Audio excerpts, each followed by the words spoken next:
Hello guys, अस्सलामु अलैकुम। Welcome back to Saiyara sufis world. और मैंने बहुत दिनों से व्लॉग नहीं डाला। ईद का छोटा मोटा बस कुकिंग का रेसिपी का आया था कि मैंने क्या बनाया।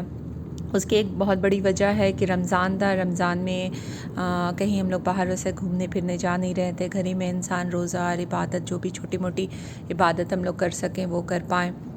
और मन भी नहीं होता था कि वीडियोस बनाएं, एडिटिंग करें या इफ़्तार का ही वीडियो बनाएं। वो थोड़ा सा हाथ में लेके मोबाइल ये सब करना झंझट सा मुझे लग रहा था। और हम लोग कुछ दिनों से बाहर जा भी नहीं रहे थे। तो बहुत दिनों के बाद आज मैं व्लॉग बना रही हूँ और आई होप कि आगे फिर व्लॉग कंटिन्यू रहेगा इंशाल्लाह। तो ये व्लॉग बेसिकली आज का कोई प्लान नहीं था कि हमें कहाँ जाना है, क्या करना है। बहरीन में कुछ समझ में नहीं आता कहाँ जाएं, बहुत सारी चीज़ें देखी हुई है। तो फिर हस्बैंड ने सर्च किया कि अल जसरा हैंडीक्राफ्ट सेंटर चलते हैं। हम लोग उस एरिया में गए भी नहीं हैं। जसरा एक सिटी है बहरीन की, तो चलते हैं, एक्सप्लोर करते हैं।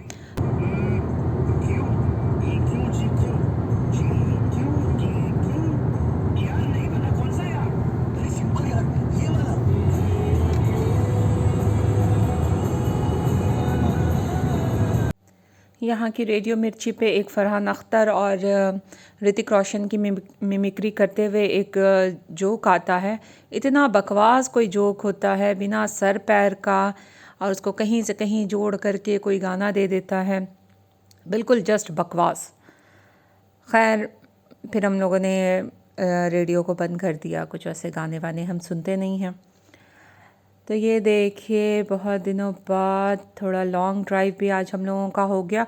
और हमारे साथ मतलब इतना बड़ा क्या बताएं, जीपीएस ने हमें इतना ज़्यादा धोखा दिया। जहाँ पर हम लोग पहुँच चुके थे और बस दिखा रहा था कि बस 3 मिनट के बाद आपकी डेस्टिनेशन है, वहाँ से जीपीएस ने 2-3 रास्ता दिखा दिया और हम गलत रास्ते पे चले गए। और फिर वहाँ से यू टर्न था 10 किलोमीटर पे। तो 10 किलोमीटर जा कर के फिर यू टर्न लेकर के आना, मतलब 10 + 10 20 किलोमीटर तक हम लोग फिर वहाँ पहुँचे और फिर हम लोग गलत रूट पर चले गए।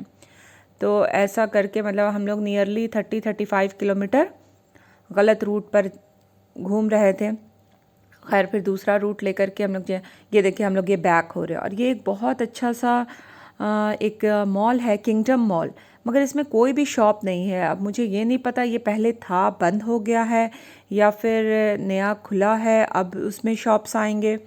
खैर, जो भी है, ये हम लोग बस इधर उधर घूमते हुए। और मैं हस्बैंड को बोल रही थी कि इतना हम लोग घूम घाम के जा रहे हैं, पता चलेगा कि कुछ जैसा एक्सपेक्टेशन है वैसा कुछ नहीं हुआ। तो खैर, होना भी वही था जो मेरा एक था, मेरे मन में एक आ रहा था कि हम लोग इतना रूट चेंज करके और इतने मुश्किल से पहुंच रहे हैं। तो जो भी हमारा प्लान है कि वहाँ हैंडीक्राफ्ट बनते हुए देखेंगे, पॉटरीज़ और मैट का काम ये सब होते हुए देखेंगे, और कुछ शॉपिंग भी करके लाएंगे अपने लिए। तो वही हुआ, हमारे प्लान पे पानी फिर गया। जब हम वहाँ पहुँचे तो पता चला कि 2 दिन के लिए हैंडीक्राफ्ट सेंटर बंद है। खैर, सेंटर तो बंद था, मगर बाहर का उसका गार्डन एरिया खुला था। सीढ़ी से ऊपर जा कर के आप उसके बालकनी में जा सकते थे। सारे रूम्स, वर्कशॉप्स जो थे वो बंद थे। तो खैर, हमने वहीं पर थोड़ा बहुत हम घूमे, जो भी बाहर का देखा, फ़ोटोज़ खींचा और वापस चले आए। हम लोग आए हैं आज अल जसरा हैंडीक्राफ्ट सेंटर।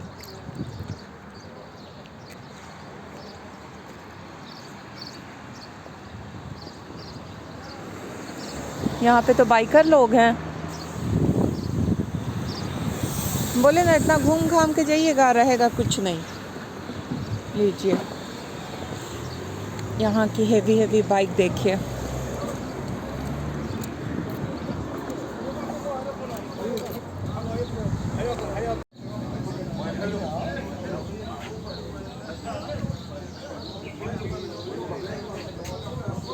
आइए ना।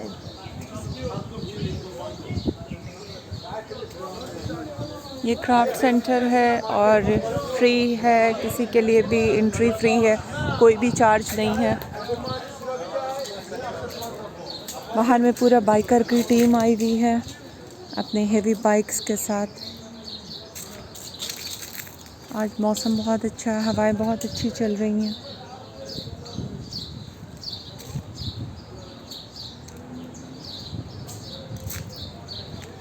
यहाँ आर्ट्स का क्लास होता है, आर्ट सिखाई जाती है। कुछ कुछ सैम्पल्स में भी यहाँ सजावट में लगा हुआ है, आप देख सकते हैं।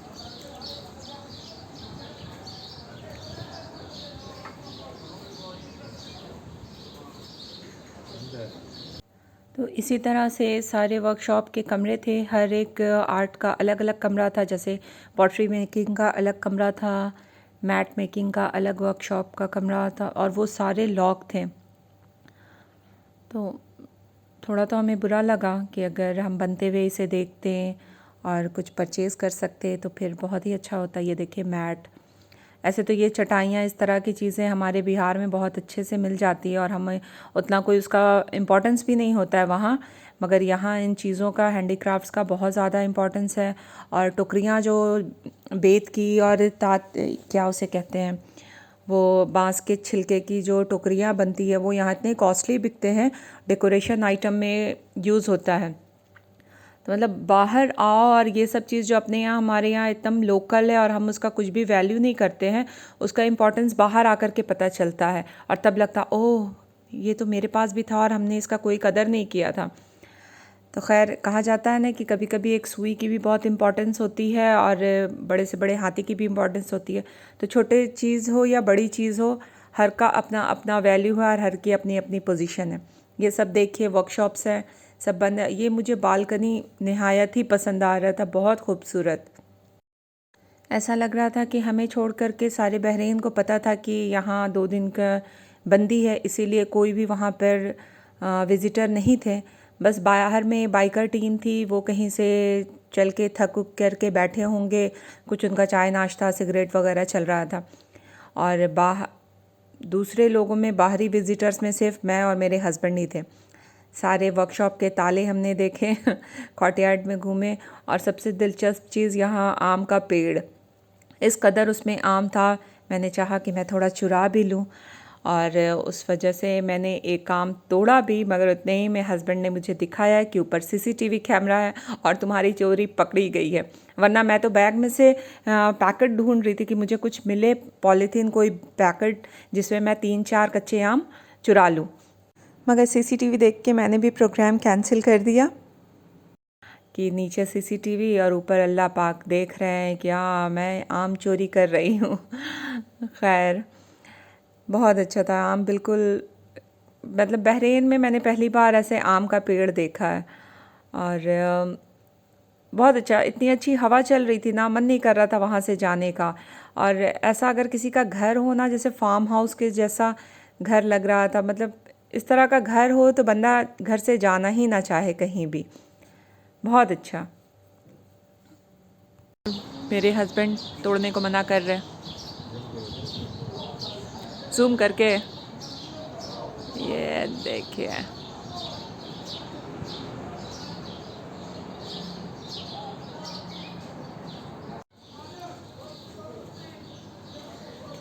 फिर कुछ फ़ोटो सेशंस के बाद हम लोग दूसरी सीढ़ियों से नीचे आ रहे हैं। बहुत खूबसूरत ऊपर का बालकनी, कोर्टयार्ड का एरिया बहुत अच्छा लग रहा था। इस तरह का घर हो ना तो इंसान अपने घर से कहीं जाए ही ना। ये मेटल वर्क का शोरूम है, मेटल वर्क। अभी सारा कुछ बंद है।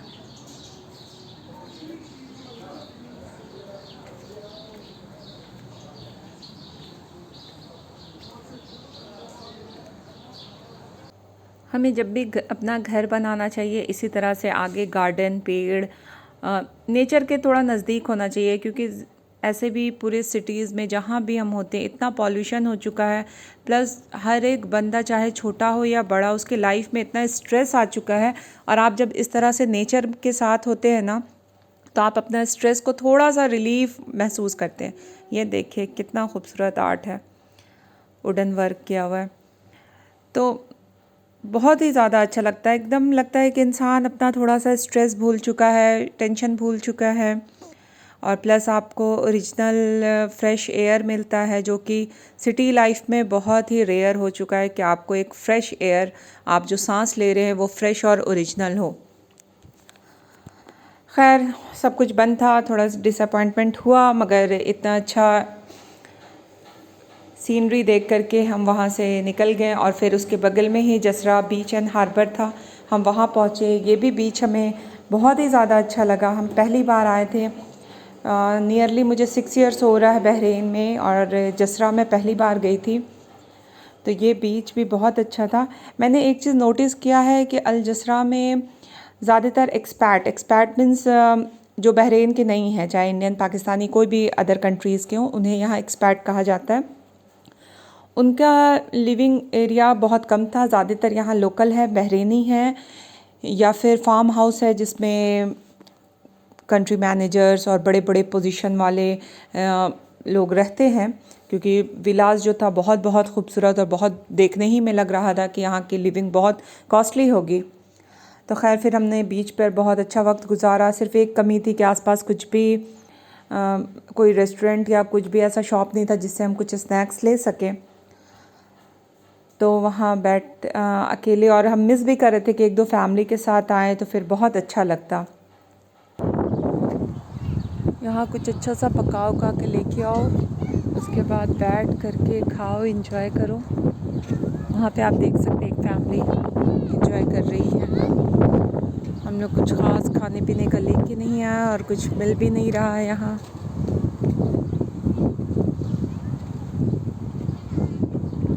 बहुत खूबसूरत। और मेरे हस्बैंड को बस बिल्ली दिख जानी चाहिए।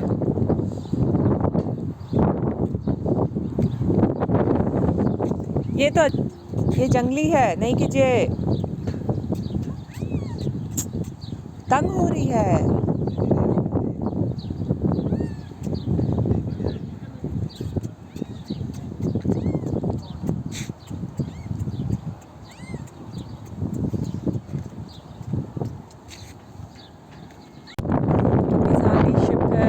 काश ये शिप हम लोगों को थोड़ा सा सैर करा देती, मगर सब लग रहा है प्रोफेशनल शिप है।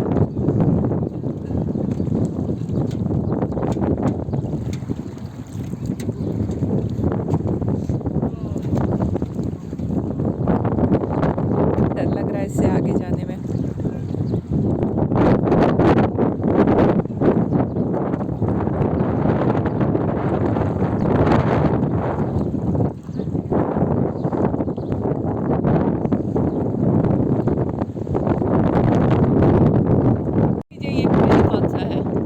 हमको तो वही लग रहा है कि जो सऊदी जाने वाला ब्रिज है, शायद ये ब्रिज है, किंग फहद कॉजवे।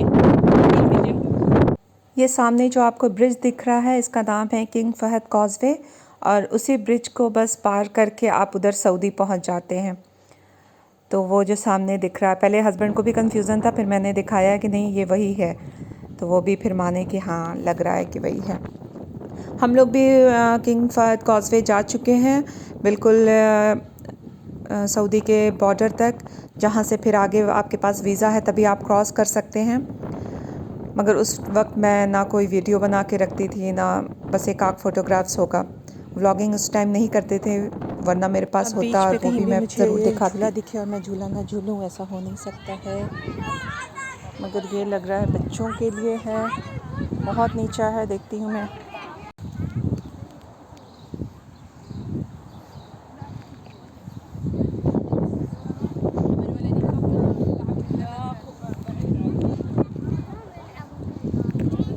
अब आप यहाँ तक वीडियो के पहुँच ही गए हैं तो जल्दी से मेरे वीडियो को लाइक शेयर कर दीजिए, सब्सक्राइब कर दीजिए। मैं आपके लिए और भी आगे बहुत सारी वीडियो लेके आऊँगी।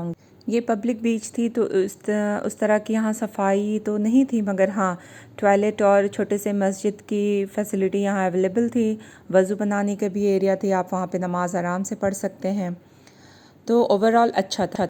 हमने घर से ही एक दो क्रॉसन और बिस्किट का पैकेट रख लिया था, पानी का बॉटल भी था, तो गाड़ी से निकाल के वहीं बैठ के हमने थोड़ा सा स्नैक्स लिया। हम चाय और स्नैक्स मिस कर रहे थे, मगर वहाँ पे कोई शॉप ही नहीं थी, खैर एक बहुत खूबसूरत शाम हमने बिताई, बहुत अच्छा लग रहा था, मगर हमारा घर यहाँ से बहुत दूर था, इस वजह से हम फिर 7 बजते बजते यहाँ से निकल आए। तो अब इस वीडियो को एंड करते हैं, फिर मिलेंगे। खुश रहिए, खुशियाँ बांटिए।